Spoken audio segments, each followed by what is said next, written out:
แปลหนังสือธรรมบทภาคที่4เรื่องแห่งสามเณรชื่อว่าสังกิจจะหน้า117ตั้งแต่สังกิจจะสามเณรวัตถุเป็นต้นไปสังกิจจะสามเณรวัตถุอันว่าเรื่องแห่งสามเณรชื่อว่าสังกิจจะมยานข้าพเจ้าวุจเตจะกล่าวสถานว่าพระศาสดาวิหารันโตเมื่อประทับอยู่เชตวันเนในพระวิหารชื่อว่าเชตวันอารัพพะทรงปรารภสังกิจจะสามเณรังซึ่งสามเณรชื่อว่าสังกิจจะกเถสิตรัสแล้วธรรมเทศนังซึ่งพระธรรมเทศนาอิมังนี้อิติว่าโยจวัสสตังชีเวอิติดังนี้เป็นต้นกิระได้ยินว่ากุลปุตตาอันว่ากุลบุตรทั้งหลายติงสัมมัตตามี30เป็นประมาณสาวัตถิยังในพระนครชื่อว่าสาวัตถีสุตวาฟังแล้วธรรมกถังซึ่งธรรมกถาปพชิงสุบวชแล้วทัตตวาถวายแล้วอุรังซึ่งอกศาสเนในพระศาสนาสัตถูของพระศาสดาเตภิกขุอันว่าภิกษุทั้งหลายเหล่านั้นปัญจวัสสาเป็นผู้มีพรรษา5อุปสัมปทายะโดยอุปสมบทหุตวาเป็นอุปสังกมิตวาเข้าไปเฝ้าแล้วสัทธารังซึ่งพระศาสดาสุตวาฟังแล้วทุรานิซึ่งธุระทั้งหลายทเวสองอิติคือคันธาทุรังอันว่าคันธาธุระวิปัสสนาทุรังอันว่าวิปัสสนาธุระอากตวาไม่กระทำแล้วอุตสาหังซึ่งความอุตสาหะคันธาทุเรในคันธาธุระอัตโนมหัลลกกาเลปภชิตตาขีดตตาเพราะความที่อัตโนแห่งตนปภชิตาขีดเป็นผู้บวชแล้วมหัลลกกาเลในการแห่งตนเป็นคนแก่อัตโนมหัลลกกาเลปภชิตตาเพราะความที่แห่งตนเป็นผู้บวชแล้วในการแห่งตนเป็นคนแก่วิปัสสนาทุรังปูเรตุกามาขีดกามาเป็นผู้ใคร่ปูเรตุขีดเพื่ออันวิปัสสนาทุรังยังวิปัสสนาธุระปูเรตุขีดให้เต็มวิปัสสนาทุรังปูเรตุกามาเป็นผู้ใคร่เพื่ออันยังวิปัสสนาธุระให้เต็มสัทธารังยังพระศาสดากถาเปตวาให้ตรัสบอกแล้วกรรมฐานังซึ่งกรรมฐานยาวะเพียงไรอรหัตตาแต่ความเป็นแห่งพระอรหันต์อาปุฉิงสุทูลอำลาแล้วสัทธารังซึ่งพระศาสดาอิติว่าพันเตข้าแต่พระองค์ผู้เจริญมะยังอันว่าข้าพระองค์ทั้งหลายขมิสามารถจากไปอรัญญายตนังสู่ป่ากว้างเอกังแห่งหนึ่งอิติดังนี้สถานว่าพระศาสดาปุจิตวาตรัสถามแล้วอิติว่าตุมเหอันว่าเธอทั้งหลายขมิสัทธาจากไปกตรันฐานังสู่ที่ไหนอิติดังนี้วัจเนครั้นเมื่อคำอิติว่ามะยังอันว่าข้าพระองค์ทั้งหลายขมิสามารถจากไปฐานังสู่ที่อสุกังนามะชื่อโน้นอิติดังนี้เตหิภิกขุหิอันภิกษุทั้งหลายเหล่านั้นวุตเตกราบทูลแล้วอัญญาสิได้ทรงทราบแล้วอิติว่า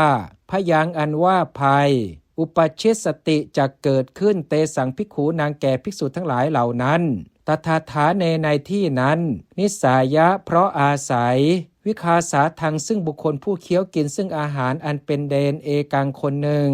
จาปนะก็แลตังพยังอันว่าภัยนั้นสังกิจจะสามเณเรครั้นเมื่อสามเณรชื่อว่าสังกิจจะคเตไปแล้วอุปสมิสติจะเข้าไปสงบอัฏฐภาเวครั้นเมื่อความเป็นอัฏฐะอย่างนั้นสติมีอยู่ปภชิตกิจจังอันว่ากิจแห่งบรรพชิตเนสังภิกขุนางของภิกษุทั้งหลายเหล่านั้นขมิสติจักถึงปาริปูริงซึ่งความเต็มรอบอิติดังนี้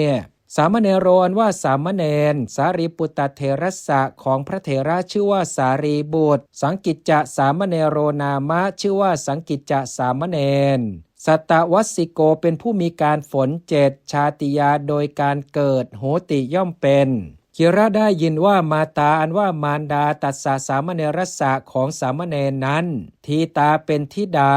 อัฏฐกุลัสสะของตระกูลอันมั่งคั่งสาวัตถิยังในพระนครชื่อว่าสาวัตถีโหติย่อมเป็นสามาตาอันว่ามารดานั้นตัสมิงสามเณเรครั้นเมื่อสามเณรนั้นกุชิคเตเป็นผู้อยู่แล้วในท้องสติมีอยู่อากาสิได้กระทำแล้วกาลังซึ่งกาละตังคนังในขณะนั้นเอวะนั่นเทียวพยาธินาด้วยพยาธิเอเกนะชนิดหนึ่งตัสสามาตุเมื่อมารดานั้นยาตะเกหิอัญญาตทั้งหลายชาปิยามานายะให้ไม่อยู่ เสสะมังสังอันว่าเนื้ออันเหลือทเปตวาเว้นคัพพมังสังซึ่งเนื้อแห่งคันชายิไม่แล้วอัฏฐาครั้งนั้นชนานว่าชนทั้งหลายคัพพมังสังยังเนื้อแห่งคันตัสสามาตุของมารดานั้นโอตาเรตวาให้ข้ามลงแล้วจิตกาจากเชิงตะกอนวิชิงสุแทงแล้วสูเลหิด้วยเหลาทั้งหลายฐาเนสุในที่ทั้งหลายทวีสุสองตีสุสามสุลโกติอันว่าปลายแห่งเหลาปหาริกระทบแล้วอคิโกติงซึ่งที่สุดแห่งในตาธารกัสสะของทารกชนานว่าชนทั้งหลายวิชิตวาแทงแล้วคัพพมังสังซึ่งเนื้อแห่งคันเอวังอย่างนี้คิปิตวาโยนไปแล้วอังคารราสิมหิในกองแห่งทานเพลิงปฏิจฉาเทตวากลบแล้วอังคาเรหิด้วยฐานเพลิงทั้งหลายเอวะนั่นเทียวปกมิงสุหลีกไปแล้วคัพพมังสังอันว่าเนื้อแห่งคันชายิไม่แล้วปณะส่วนว่าทารโกอันว่าทารกสุวรรณพิมพสัทธิโสเป็นเช่นกับด้วยรูปเปรียบแห่งทองอังคารมัทธเกบนที่สุดแห่งทานเพลิงวิยะเป็นราวกะว่า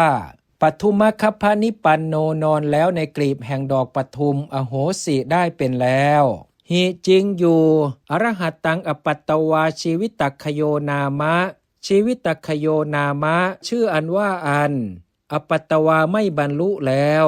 อรหัตตังซึ่งความเป็นแห่งพระอรหันต์ชีวิตัคโยสิ้นไปแห่งชีวิตอรหัตตังอปัตตวาชีวิตัคโยนามะชื่ออันว่าอันไม่บรรลุแล้วซึ่งความเป็นแห่งพระอรหันต์สิ้นไปแห่งชีวิตปัจฉิมภวิกะสัตตัสสะแห่งสัตว์ผู้เกิดแล้วในภพอันมีในภายหลังสิเนรุนาโอทริยมานัสสะอปิโอทริยมานัสสะอปิแม้ผู้สิเนรุนาอันภูเขาชื่อว่าสิเนรุโอทริยมานัสสะท่วมทับอยู่สิเนรุนาโอทริยมานัสสะอปิแม้ผู้อันภูเขาชื่อว่าสิเนรุท่วมทับอยู่นัตถิย่อมไม่มีปุณทิวเสในวันรุ่งขึ้นชนานว่าชนทั้งหลายอาคตามาแล้วจินตเนนะด้วยอันคิดอิติว่ามายังอันว่าเราทั้งหลายจิตกังยังเชิงตะกอนนิพพาเปตสามารถจักให้ดับอิติดังนี้ทิสวาเห็นแล้วทารกังซึ่งทารกตถานิปันนังผู้นอนแล้วเหมือนอย่างนั้นอัจฉริยภูตจิตตชาตาเป็นผู้มีจิตมีความอัศจรรย์เป็นแล้วเกิดแล้วหุตวาเป็นจินเตตวาคิดแล้วอิติว่าสักกะสรีเรครั้นเมื่อสรีระทั้งสิ้นอัมเหหิอันเราทั้งหลายชาปิยมาเนให้ไม่อยู่ทารุสุบนฟืนทั้งหลายเอตเกสุอันมีประมาณเท่านี้ทารโกอันว่าเด็กณชายิไม่แล้วกถังหินามะชื่ออย่างไรแล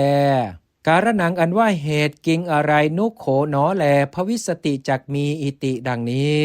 อาทายะอุ้มแล้วทารกังซึ่งทารกเนตวานำไปแล้วอันโตคามมังสู่ภายในแห่งบ้านปุฉิงสุถามแล้วชเนซึ่งชนทั้งหลายเนมิตตเกผู้ทำนายซึ่งนิมิตชนาอันว่าชนทั้งหลายเนมิตตกาผู้ทำนายซึ่งนิมิตอาหังสุกล่าวแล้วอิติว่าสเจท่าว่าทารโกอันว่าทารกอย่างนี้อัจฉาวสิทธิสติจักอยู่ครอบครองอาคารังซึ่งเรือนไซ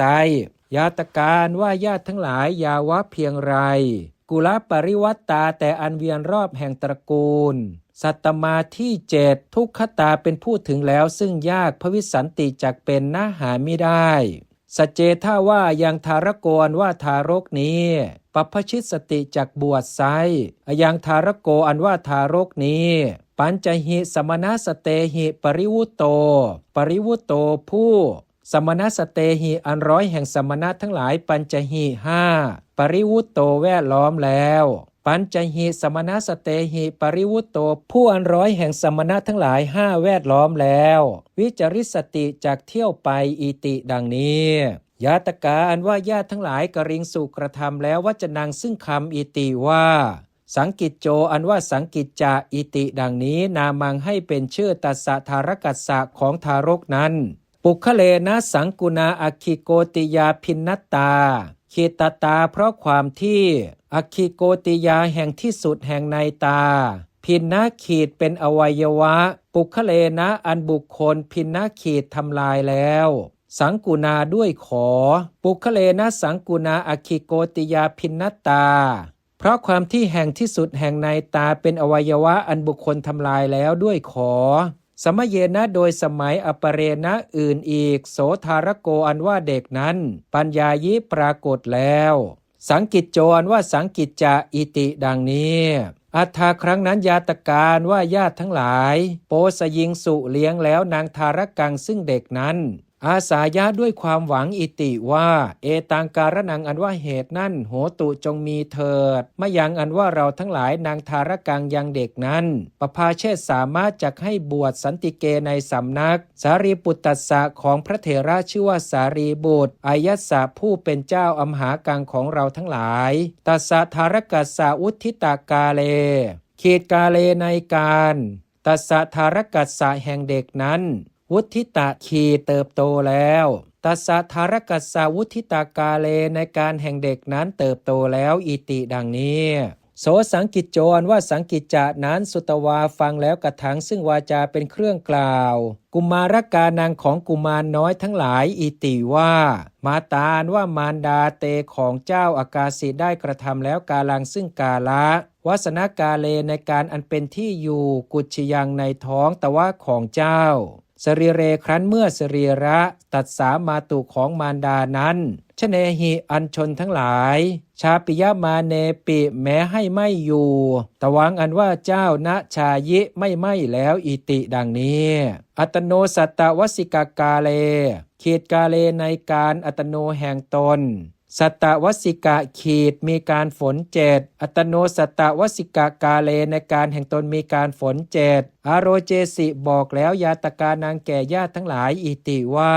กิระได้ยินว่าอาหังอันว่าข้าพเจ้ามุตโตเป็นผู้พ้นแล้วพยาจากภัยเอวรูปาอันมีอย่างนี้เป็นรูปอัมหิย่อมเป็นเกียงประโยชน์ชนังอันว่าประโยชน์อะไรเมของข้าพเจ้าคะเรณะด้วยเรือนอาหังอันว่าข้าพเจ้าปปชิตสามิจักบวชอิติดังนี้เตยาตการว่าญาติทั้งหลายเหล่านั้นวัตวากล่าวแล้วอิติว่า